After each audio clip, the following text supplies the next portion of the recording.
नमस्कार। इस वक्त मैं कटिहार में हूँ। जैसा कि आप सब जानते हैं कि बरारी में एक हादसा हुआ है जिसको लेकर के बहुत सारी बातें हो रही है। यादव समाज के 7 व्यक्तियों की हत्या हुई है, जिसमें कि एक व्यक्ति का शव को बरामद किया गया है, बाकी 6 का अता पता नहीं है।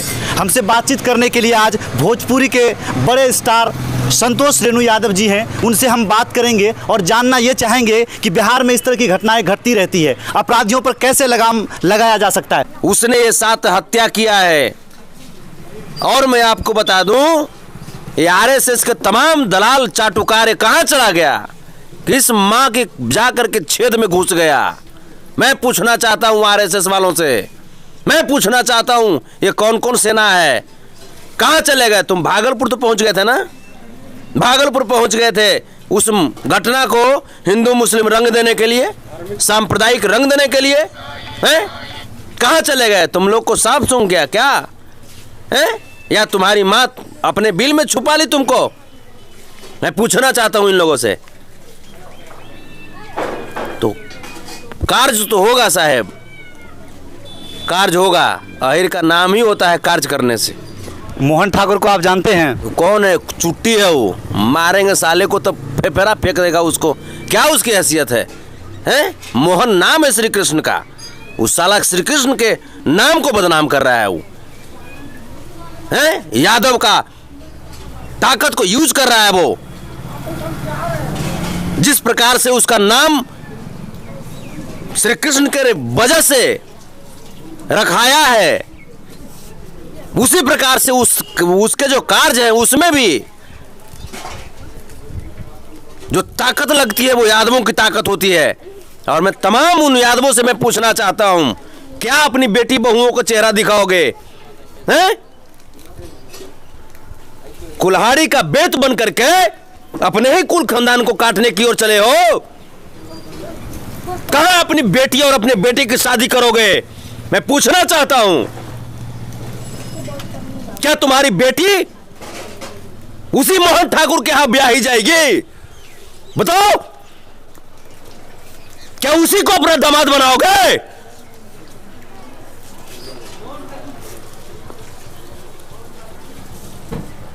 एक चूटी बराबर का आदमी जिसकी क्या हैसियत है, क्या हैसियत है उसकी।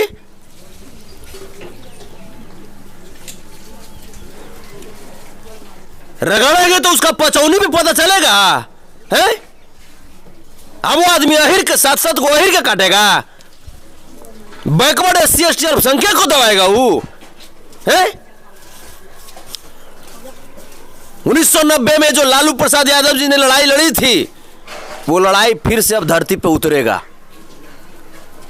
ये लोग 17 साल में जब सत्ता मिला ना, तब पागल हो गया है बहसी की तरह। ये लोग को समझ में नहीं आ रहा है क्या करना चाहिए क्या नहीं करना चाहिए। तो आहिर समझाता है बढ़िया से। अब जो तरीका है ना, वो बढ़िया से समझाए वाला तरीका अब तुम देखोगे। कटिहार के SP साहब का बयान आया है कि दोनों जो 2 अपराधी हैं उसके बीच में ये झगड़ा हुआ, विवाद हुआ, मारपीट हुआ, तो दोनों अपराधी किस्म के व्यक्ति हैं। इस पर आप क्या कहेंगे? तब तो SP साहब पे कार्रवाई होनी चाहिए। अपराधी किस्म के आदमी आपके रहते भर में कैसे पनप रहा था? मैं पूछना चाहता हूं कटिहार SP से। आप जब जान रहे हैं कि दोनों अपराधी किस्म का व्यक्ति है और आप यहां के पुलिस सुपरिटेंडेंट हैं, तो फिर आपके देखरेख में, आपके कप्तानी में ये अपराधी कैसे पनपे? मैं पूछना चाहता हूं SP साहब से। SP साहब, जो आपका कार्य है उस कार्य से आप पीछे नहीं हटें। आपका कार्य है, कोई भी व्यक्ति हो, एक अपराधी आप कह रहे हैं कि 2 अपराधियों के बीच हो गया, अफजल कसाब देशद्रोही था, तो क्या भारत के संविधान ने लाया उसको एनकाउंटर करवा दिया है? उसको एक कानून है जी। SP साहब कानून से बाहर हैं क्या? मैं पूछता हूं, SP साहब ऑर्डर देते हैं कैसे ही गोलीबारी हो? तो अपनी जिम्मेवारी को SP साहब ना भूलें। आप बिल्कुल इस तरह की बयानबाजी से समाज का मनोबल तोड़ने का काम कर रहे हैं यादवों का। यादव है तो क्या हो गए? सब यादव कृष्ण होते हैं क्या? कंस भी तो यादव था, हैं? ये कहाँ का मैटर है? तो आपका काम है शांति व्यवस्था बहाल करना, और आपका काम है जो अपराधी है, जो नामजद अभियुक्त है, उसको सलाखों के पीछे डालना। जांच कीजिए मैटर की।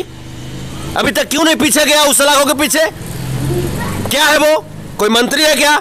कोई विधायक है क्या? कोई सांसद है क्या? कोई माननीय है क्या? किस बात को उसको फायदा मिल रहा है?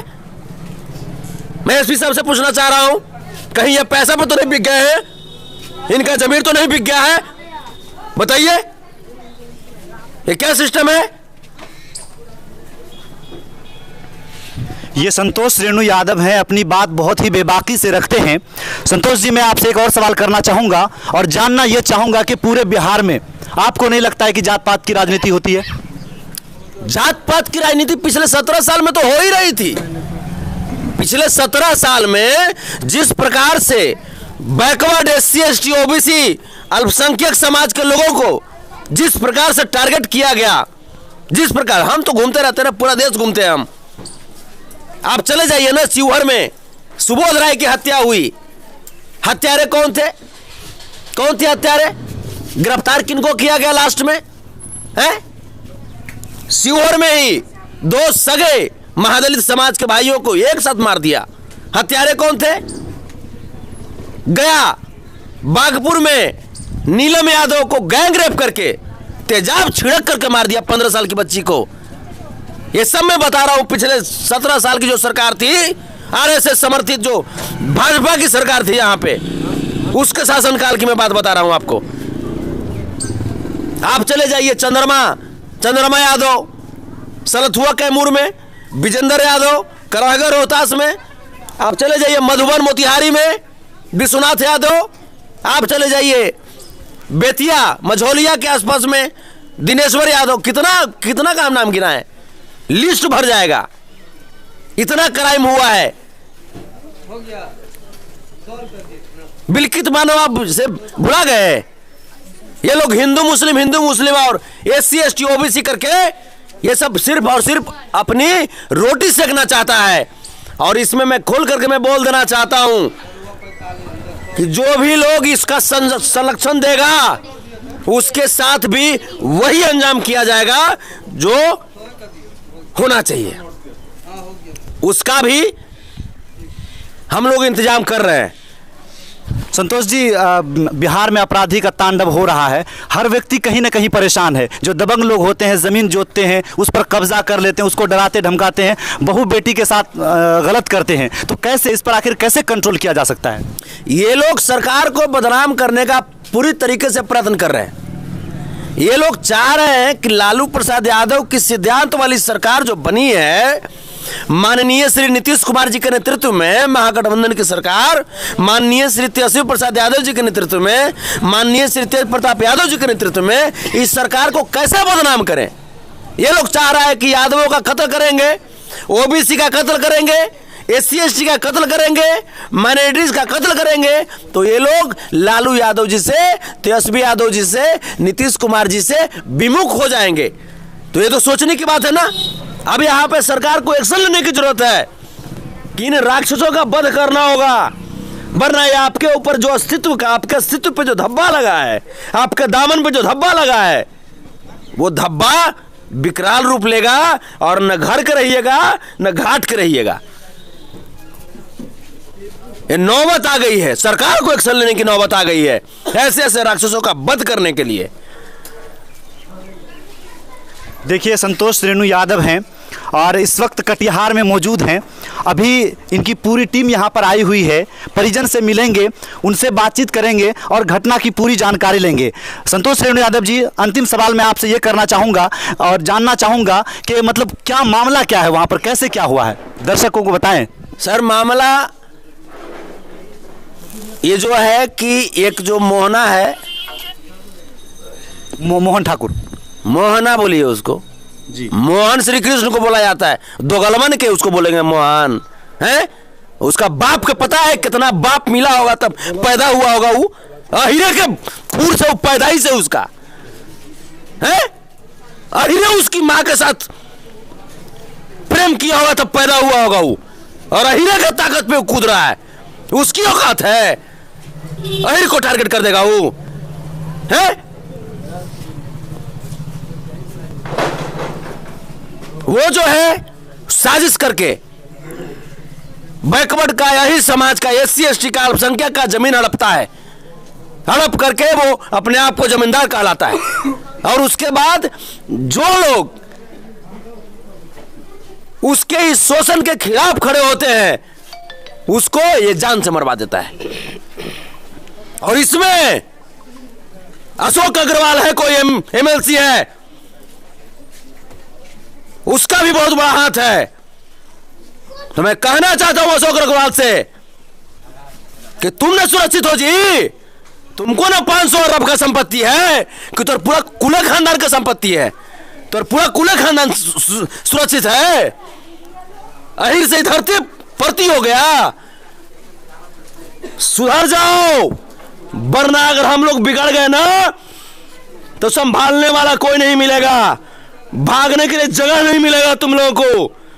मैं बता दे रहा हूं, अहिरों को, बैकवर्डों को, SC ST और अल्पसंख्यकों को चैलेंज मत करो, वरना धूक देंगे, चूहा को जैसे धूकते हैं ना, धूक देंगे तुमको, ऑक्सीजन मिलना मुश्किल हो जाएगा तुमको इस वायुमंडल में।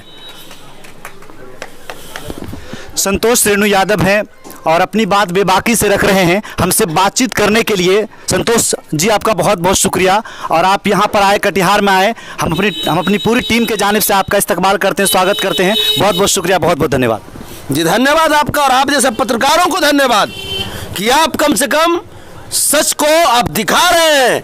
पत्रकारिता करना एक धर्म होता है, आपका धर्म है कि जहाँ पे शोषण हो, शोषित के आवाज को मजबूत कीजिए, जहां पे आतंक हो, उस आतंकी के पूरे साम्राज्य का काला सच दिखाइए। ये आपका धर्म है, आप अपने धर्म का निर्वहन कर रहे हैं, इसके लिए धन्यवाद आपको।